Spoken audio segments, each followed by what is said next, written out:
जी अस्सलाम वालेकुम। आज की हमारी ये वीडियो टर्की के हवाले से होने जा रही है और आज हम इस वीडियो में 12 ऐसे फैक्टर्स आपके साथ डिस्कस करेंगे जो आपको ये समझने में बहुत ज़्यादा अहम है कि आपको टर्की आना चाहिए या नहीं आना चाहिए। 2022 में तुर्की में आने से पहले आपको किन किन चीज़ों को कंसिडर करना चाहिए और तुर्की के मुकाबले में आज़रबैजान इस वक्त यानी 2022 में क्यों ज़्यादा अट्रैक्टिव है और क्यों ज़्यादा बेहतर है, और टर्की किस तरह से आप लोगों के लिए बहुत मुश्किल हो चुका है अब और सैचुरेटेड हो चुका है। सैचुरेटेड से मुराद बहुत से लोग इस बात को समझते नहीं हैं कि सैचुरेटेड क्या होता है। यानी एक गिलास है तो उसको अगर आप पानी से या दूध से किसी भी चीज़ से भरते हैं तो जब वो 80-90% भर चुका होता है तो इसको हम सैचुरेटेड कहते हैं। तो तुर्की आने से पहले आपने इन सारी बातों को लाजमी कंसीडर करना है, और अगर आप फिर भी समझते हैं कि मुझे जाना है टर्की में तो फिर उसके लिए बहुत अच्छी प्लानिंग करें, बजटिंग करें और हर एक फैक्टर को जहन में रखते हुए आप आगे चलें। वीडियो डेफिनेटली लंबी होने जा रही है, आप इसे पार्ट्स में देख सकते हैं अगर आप ज़्यादा टाइम एक वक्त में नहीं दे सकते, क्योंकि मेरी वीडियो का मकसद होता है कि आप लोगों तक जो रियल इन्फॉर्मेशन है या नॉलेज है या अवेयरनेस है वो पहुंचाना होता है। यूट्यूब के लिए तो मैं वीडियो बनाता नहीं, आपके लिए बनाता हूं, और यूट्यूब एक सोर्स है जिसके ज़रिए वीडियो आप तक पहुंच जाती है। तो आप सबका बहुत शुक्रिया, आपने टाइम दिया। सबसे पहला फैक्टर जो हम कंसिडर करेंगे कि इन्फ्लेशन, जिसे महंगाई कहा जाता है, ये जो महंगाई है 2022 में बहुत ज़्यादा हो चुकी है। वजह इसकी क्या है कि रशिया और यूक्रेन की ये जो जंग हुई, रशिया और यूक्रेन दोनों ही टर्की के बहुत बड़े मेजर ट्रेड पार्टनर्स हैं। इस वजह से रशिया से और यूक्रेन से बहुत ज़्यादा टूरिस्ट भी टर्की में आता था, और साथ ही साथ इनके साथ जो उनकी इंपोर्ट और एक्सपोर्ट्स हैं ये टर्की की बहुत ज़्यादा है। यूरोप और बाकी ममालिक के साथ है ही, लेकिन 30% अगर हम टोटल कहें तो इन दो ममालिक के साथ टर्की का बहुत ज़्यादा बिजनेस है। तो इस वजह से उसकी जो इकॉनमी है उसके ऊपर बहुत ज़्यादा फ़र्क पड़ा, और लीरा आपको पता है 2021 में और ये 22 में लीरा काफ़ी हद तक डेप्रिशिएट हुआ। पहले अगर आप बात करें कि 2 साल पहले या 1.5 साल पहले तो $1 में 7 लीरा आते थे, इस वक्त तकरीबन 14 लीरा के करीब पहुंच चुका है। और ये जो जितना ज़्यादा लीरा डेप्रिशिएट हो रहा है उतनी ज़्यादा महंगाई हो रही है। इस वजह से भी सर्वाइवल टर्की में जो नॉर्मल आप कह रहे हैं कि एवरेज फैमिलीज़ हैं या थोड़ा सा लोअर तबका है उसके लिए मुश्किल होता जा रहा है। तो एक फैक्टर ये है कि जो लोग ये कहते हैं कि हम जाके सरवाइव कर सकेंगे वहाँ पर, तो ये एक महंगाई का एक फैक्टर है। दूसरा, जैसे कि वार विद रशिया एंड, जैसे इसकी रशिया और यूक्रेन की जंग है, ये दूसरा अहम और बड़ा फैक्टर है। इससे पूरी जियो पॉलिटिक्स जो है वो इफेक्टेड है इस वक्त, और अमेरिका की तरफ से एक प्रेशर है, यूरोप की तरफ से प्रेशर है टर्की के ऊपर नेटो का इत्तेहादी होने की वजह से। उसके अलावा ये खित्ते के अंदर जो जंग है इसने एक तो टूरिज़्म का जो है सेक्टर उसको बहुत ज़्यादा इफेक्ट किया है, दूसरा ट्रेड सेक्टर जो है इसको भी बहुत ज़्यादा इफेक्ट किया है। और चाइना की जो एक्सपोर्ट वाया रशिया हो रही थी, वो वाया रशिया जाने की बजाय अब वाया आज़रबाईजान यूरोप को जा रही हैं। तो ये जो एक जंग की सूरत हाल है, इस वजह से भी यहाँ की पॉलिटिक्स बहुत ज़्यादा इफेक्ट हुई है, और बहुत से रशियंस भी माइग्रेट कर रहे हैं टर्की में, और बहुत से यूक्रेनियन भी माइग्रेट कर रहे हैं टर्की में। तो दुबई तो जा ही रहे हैं, लेकिन उसके साथ साथ टर्की में भी बहुत ज़्यादा मेजॉरिटी में रशियन बिजनेसेस और उसके साथ साथ रशियन लोग, और यूक्रेन से भी बहुत से लोग जो है माइग्रेट कर रहे हैं। तो ये भी एक फैक्टर जो है इसकी इकॉनमी को इफ़ेक्ट कर रहा है, और इनफ्लो बहुत ज़्यादा होने की वजह से गवर्नमेंट जो है वो इस इनफ्लो को रिड्यूस करना चाहती है और कुछ हद तक इससे फ़ायदा भी उठाना चाहती है, जिस वजह से पॉलिसीज़ तेज़ी से चेंज हो रही हैं। इसके बाद अगर हम बात करें प्रॉपर्टी प्राइसेस इंक्रीज कर गई हैं, तो ये भी जो है एक तीसरा बड़ा फैक्टर है।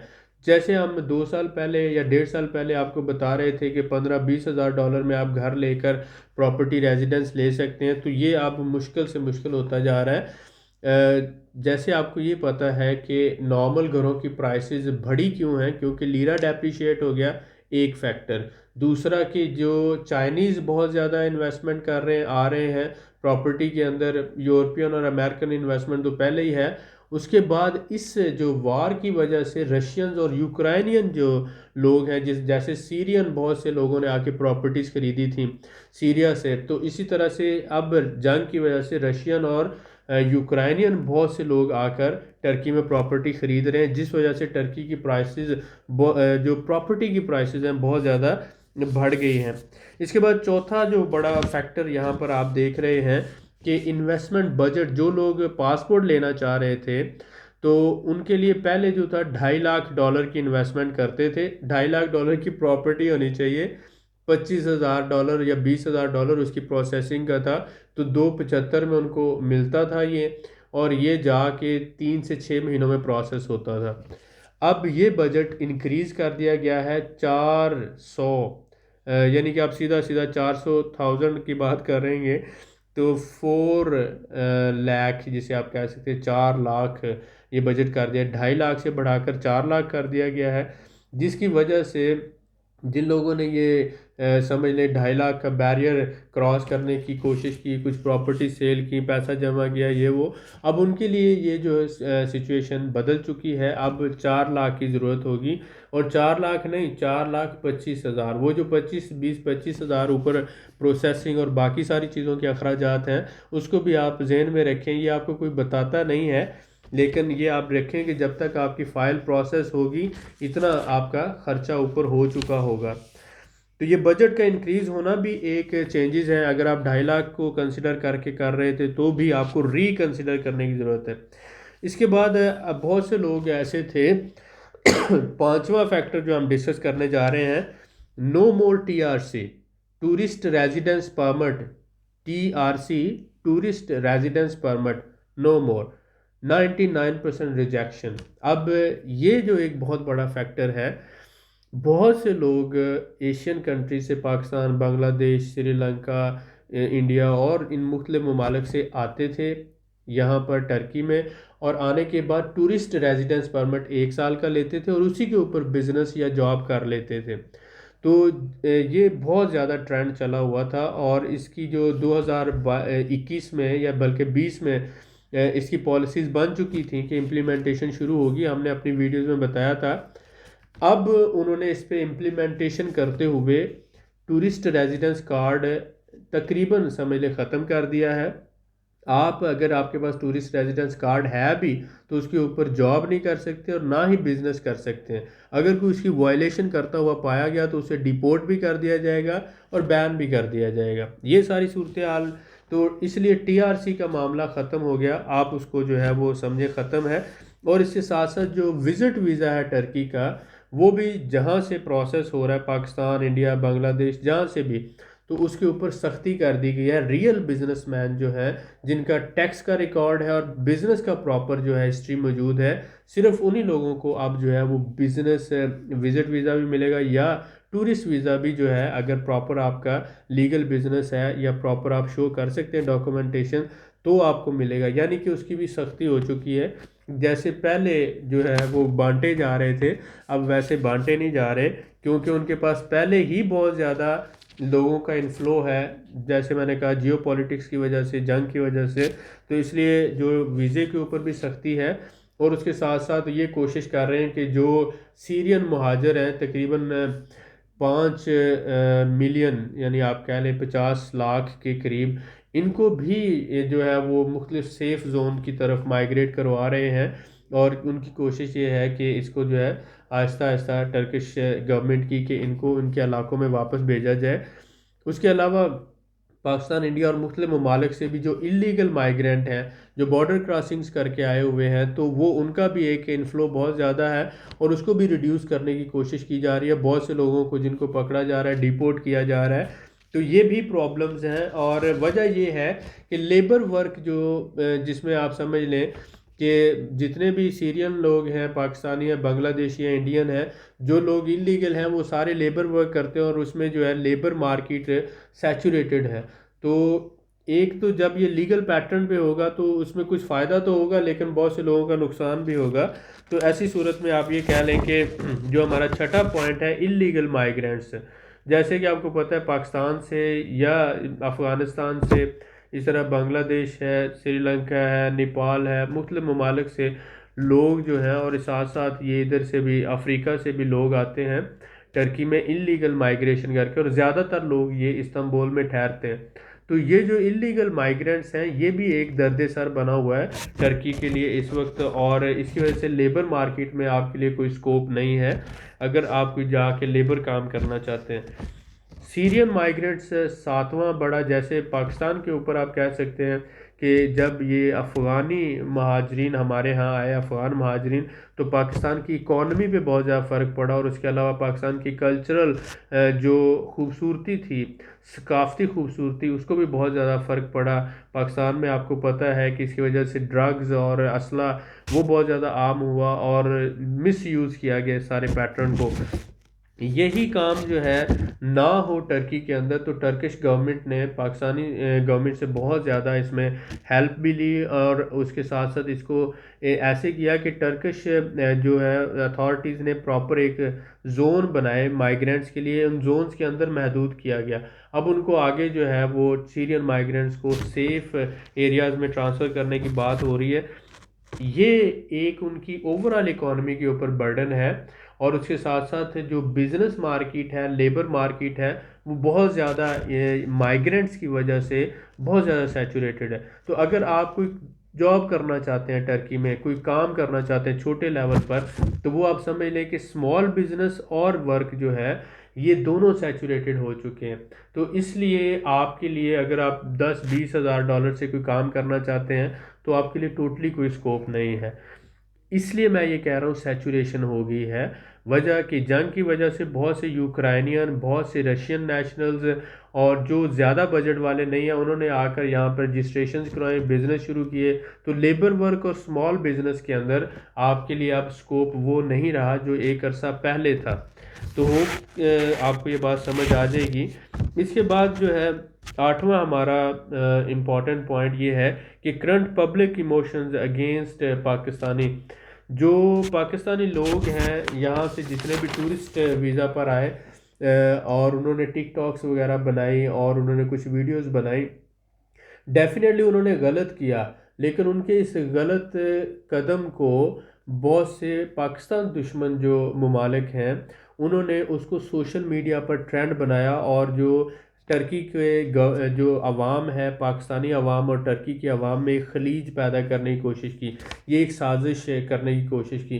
क्योंकि आपको पता है कि टर्की एक मुस्लिम कंट्री तो है, लेकिन वो एक टूरिस्ट कंट्री है, और वहाँ पर यूरोप से और हर जगह से लोग आकर बिकनी बीचेस के ऊपर वो जो नहा रहे हैं, और इस तरह से जो इन्वायरमेंट ओपन है वहाँ पर, ये इन वीडियोस का इतना कोई इशू तो नहीं है, लेकिन इसको इशू ना होने को इशू बनाया गया, और वो पाकिस्तान मुखालिफ कुव्वतों का एक एजेंडा के तहत ये ट्रेंड चलाया गया, और उसके पीछे वो सारा मामला था। तो इस वजह से, लेकिन आम जो पब्लिक होती है, आपको पता है आम लोग मासूम लोग होते हैं, इनको पता नहीं होता कि कोई भी अगर ट्रेंड चल रहा है, कोई भी अगर काम हो रहा है, तो इसके पीछे माइंड क्या होगा और इसके पीछे कौन सी ताकतें हैं।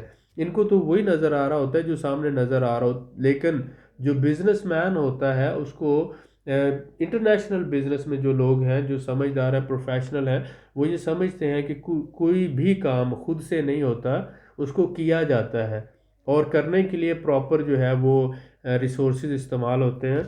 और ये जो ट्रेंड्स वगैरह चले पाकिस्तानियों के ख़िलाफ़, पब्लिक सेंटिमेंट से जो है उभारने की कोशिश की गई, ये भी एक इस वक्त सूरत हाल है जो पाकिस्तानियों के लिए प्रॉब्लम क्रिएट कर रही है। इस फैक्टर को भी आपने जहन में रखना है।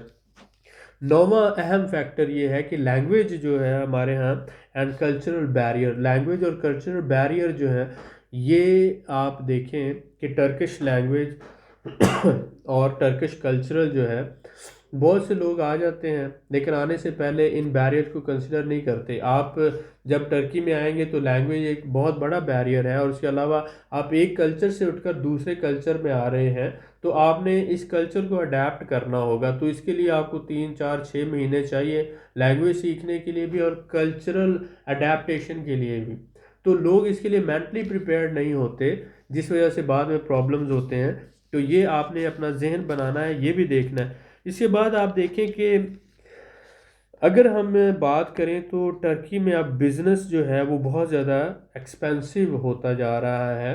जैसे मैंने आपको बताया कि टीआरसी टर्की में ऑलमोस्ट रिजेक्ट हो रही है। पहले जो बिज़नेस था वो टीआरसी पे हो जाता था, लोग सारे इस तरह से कर रहे थे। 80 to 90% बिजनेसेस टीआरसी यानी टूरिस्ट रेजिडेंस पे हो रहा था, बिजनेस रेजिडेंस पे नहीं हो रहा था। सिर्फ 5% या 10% लोग ऐसे थे फॉरेनर्स जो बिजनेस रेजिडेंस लेते थे। अब जो टूरिस्ट रेजिडेंस है वो 99% रिजेक्ट हो रही है, और अगर किसी के पास है भी तो वो उसके ऊपर बिजनेस नहीं कर सकता, जॉब नहीं कर सकता। इस वजह से एक तो छोटे बिजनेसेस बहुत ज़्यादा रजिस्टर्ड होने की वजह से सैचुरेट हो चुके हैं, दूसरा उनका बजट जो है इंक्रीज करने के साथ साथ अब आप टीआरसी पे बिजनेस नहीं कर सकते। तो इसका मतलब है कि अब आप बिजनेस का अगर बजट जहन में बनाते हैं तो 40 50 हज़ार डॉलर से कम का ना बनाएं, यानी 10 20 हज़ार डॉलर में आप टर्की में बिजनेस नहीं कर सकते। आप शुरू कर लेंगे लेकिन वो बात ऐसी ही होगी कि आपने मोटरसाइकिल खरीद ली या गाड़ी खरीद ली, लेकिन उसमें पैसे नहीं रहेंगे आपके पास उससे पेट्रोल डलवाने के। तो आप जब पेट्रोल नहीं डलवाएंगे तो उस मोटरसाइकिल को धक्का लगा के तो नहीं आप चलाएंगे, तो वो आपके लिए उल्टा बर्डन बन जाता है। तो इसलिए आप ये देखें, या गाड़ी की बात कर लें, बहुत से लोग ये कहेंगे कि मोटरसाइकिल नहीं, हमने गाड़ी खरीदी है, तो थोड़े से 20 हज़ार डॉलर लगा के गाड़ी खरीद लेंगे, उसको फिर अकेला धक्का भी नहीं लगा सकेंगे। 40 से 50 हज़ार डॉलर का बजट रखें। इसके बाद जो 11 हमारा पॉइंट है, 11, no TRC for children above 18, जिनके बच्चे 18 साल से ज़्यादा उम्र के हैं, बस 18 22 20, तो उनके लिए भी जो है वो बिज़नेस रेजिडेंस लेना एक प्रॉब्लम है। उनके लिए पूरा प्रोसेस अलग से करना पड़ेगा, फैमिली बेसिस पर आप उन्हें स्पॉन्सर नहीं कर सकते। टर्की में ये है, तो इसलिए आप के लिए टर्की इतना सूटेबल नहीं है। लेकिन आज़रबाईजान में आप अपने बच्चों को स्पॉन्सर कर सकते हैं अगर आप प्रॉपर्टी लेते हैं, और प्रॉपर्टी की बेस पर आप 18 साल से ऊपर के बच्चों को भी जो है प्रॉपर्टी रेजिडेंस लेके दे सकते हैं। आज़रबाईजान में ये रिलैक्सेशन मौजूद है। आप अपने वालिदैन को स्पॉन्सर कर सकते हैं और आप अपने बच्चों को कर सकते हैं। इसलिए मैं ये कहता हूँ कि आज़रबाईजान इस वक्त बहुत अच्छा है ऐसे लोगों के लिए जिनका बजट भी कम है बिजनेस का, और जो प्रॉपर्टी 60 हज़ार डॉलर तक की प्रॉपर्टी ले सकते हैं। ये आज़रबाईजान का कानून है, 60 हज़ार डॉलर से कम की प्रॉपर्टी मिल जाती है आज़रबाईजान में, 30 हज़ार में, 40 में, 20 में भी, लेकिन उस पर आपको रेजिडेंस नहीं मिलेगी। कम से कम जो कानून है कि कम से कम प्रॉपर्टी की वैल्यू 60 हज़ार डॉलर यानी कि तकरीबन 1 लाख मनात हो, तो तब आपको प्रॉपर्टी रेजिडेंस मिलेगी, आपको, आपके बच्चों को और आपके वालदैन को, जो भी डिपेंडेंट्स हैं। तो उसमें प्रॉब्लम नहीं है, अगर आपके बच्चों की उम्र 18 साल से ज़्यादा है तो भी मिल जाएगी। दूसरा फ़ायदा, स्कूल एजुकेशन फ्री है आज़रबाईजान में, मेडिकल फ्री है, यूनिवर्सिटी फ्री है। तो ये सारी चीज़ें फ्री होने की वजह से बहुत जो है, और फिर साथ साथ आप बिजनेस भी कर सकते हैं। तो आज़रबाईजान मैं इसलिए कह रहा हूँ कि अभी अनसेचुरेशन है, बहुत से लोगों को इसका आइडिया नहीं है। कल्चर वही टर्किश है, टर्की के साथ बॉर्डरिंग कंट्री है, सारा टर्किश स्पीकिंग है। आपके पास अगर आप शुरू करना चाहते हैं और आपका एम यही है कि मैंने टर्की ही जाना है, तो आप पहला स्टेप आज़रबाईजान में कर लें, यहाँ पर सक्सेसफुल हो और साथ अपने आप को एक्सपैंड कर लें टर्की में। बाद में आपके पास पैसा भी होगा, आपको लैंग्वेज भी आती होगी, और यहाँ पर आपके बहुत से मसलन टर्किश लोग बिजनेस कर रहे हैं यहाँ पर आज़रबाईजान में, कंस्ट्रक्शन बिजनेस कर रहे हैं, टूरिज़्म बिजनेस कर रहे हैं, उसके साथ साथ इंपोर्ट एक्सपोर्ट कर रहे हैं। तो आपको यहाँ पर टर्किश लोगों के साथ कॉन्टेक्ट्स बनाने में बड़ी आसानी होगी, फिर उनके साथ आप अपना बिजनेस एक्सपैंड कर सकते हैं टर्की में। तो पहला स्टेप आप आज़रबाईजान में लें, अपने आप को स्टैंड करें, और उसके बाद फिर आप एक्सपैंड कर लें अपने आप को टर्की में, ये ज़्यादा अच्छी बात होगी। तो उसके बाद जो है 12वां पॉइंट है कि टर्की में पेरेंट्स जो जिनकी उम्रें 65 ईयर 65 साल से कम है उनको TRC यानी कि आपकी स्पॉन्सरशिप पे रेजिडेंस नहीं मिलती, लेकिन आज़रबाईजान में आप पेरेंट्स को भी स्पॉन्सर कर सकते हैं। तो बहुत से ऐसे लोग हैं जो जो लाजमी जिनका वालिद साहब या वालदा हयात है और वो उनको अपने साथ रखना चाहते हैं, लेकिन वो माइग्रेट भी करना चाहते हैं, तो उनके लिए Azerbaijan is the best option. Turkey में अगर उनकी वालदेन की उम्र 65 साल से कम है तो वो उनको स्पॉन्सरशिप नहीं कर सकते। तो ये सारे 12 के 12 फैक्टर थे जिसको मैंने आपके साथ एक्सप्लेन किया। मैं एक दफ़ा दोबारा समराइज़ कर देता हूँ ताकि आपको सारी बातें क्लियर हो जाए। मुझे पता है कि वीडियोस लंबी होती हैं, लेकिन ज़रूरी है। नंबर 1 फैक्टर इन्फ्लेशन, महंगाई। नंबर 2 वॉर जो है रशिया और यूक्रेन की। नंबर 3 प्रॉपर्टी प्राइसेस बढ़ चुकी हैं बहुत ज़्यादा, क्योंकि बहुत सा इन्फ्लो हो रहा है रशिया यूक्रेन और बाकी ममालिक से। इसके साथ साथ इन्वेस्टमेंट बजट जो है 2.5 लाख से बढ़कर 4 लाख तक चला गया है। इसके साथ साथ नेक्स्ट हमारा पॉइंट था कि TRC 99% रिजेक्ट हो रही है। टूरिज़्म के हवाले से जो लोग आ रहे हैं उनको टूरिस्ट कार्ड नहीं मिल रहा और वीज़ा भी मुश्किल होता जा रहा है। इसके साथ साथ इलीगल माइग्रेंट्स का इन्फ्लो जो है वो भी लोकल मार्केट को इफ़ेक्ट कर रहा है। सीरियन माइग्रेंट्स हैं, उसके अलावा रशियन और यूक्रेनियन माइग्रेंट्स हैं, तो ये एक अलहदा से प्रॉब्लम है। और करंट पाकिस्तान मुखालिफ जज्बात जो हैं वो उभारे गए, तो ये भी एक फैक्टर है। लैंग्वेज और कल्चर का बैरियर है। उसके अलावा अगर आप देखें तो रिसेंटली जब से लीरा डेप्रिशिएट हुआ है तो ये एक्सपेंसिव हो गया टर्की में लिविंग। पहले गुजारा हो सकता था छोटे सेटअप से, लेकिन अब मुमकिन नहीं है। इसके साथ कि आपके अगर बच्चों की उम्र 18 साल से ज़्यादा है तो उनको आप स्पॉन्सर नहीं कर सकते, अपने साथ नहीं रख सकते, लेकिन आज़रबाईजान में रख सकते हैं। वालदैन को टर्की में नहीं रख सकते, लेकिन आज़रबाईजान में रख सकते हैं। तो ये मैं ये समझता हूँ, इन सारे फैक्टर्स को समझते हुए अक्लमंदी, अगर आपके पास $60,000 से कम की रकम है तो आप बिजनेस अगर करना चाहते हैं तो आज़रबाईजान आपके लिए बेटर है। और आप छोटा सेटअप यहाँ पे बनाकर इसी को एक्सपैंड कर सकते हैं कल को टर्की में। इस दौरान ज़बान भी आ जाएगी, कॉन्टैक्ट्स भी डेवलप हो जाएंगे और बिजनेस करना भी आ जाएगा आपको, और साथ आप अपनी फैमिली को भी रख सकते हैं। तो इसलिए मैं ये चाहता हूँ कि आप इन सारे फैक्टर को कंसिडर करें। लेकिन अगर आपके पास बड़ा बजट है, $1 लाख, $2 लाख, $10 लाख, आप मिलियनर हैं, तो फिर टर्की आपको वेलकम करता है, क्योंकि टर्की को भी तो पैसा चाहिए, इन्वेस्टमेंट चाहिए, और अगर आप उसे वो प्रोवाइड कर सकते हैं तो वो खुली बाहों के साथ आपको वेलकम करेंगे। उम्मीद है कि आपको इस वीडियो से कुछ सीखने का, समझने का मौका मिला होगा।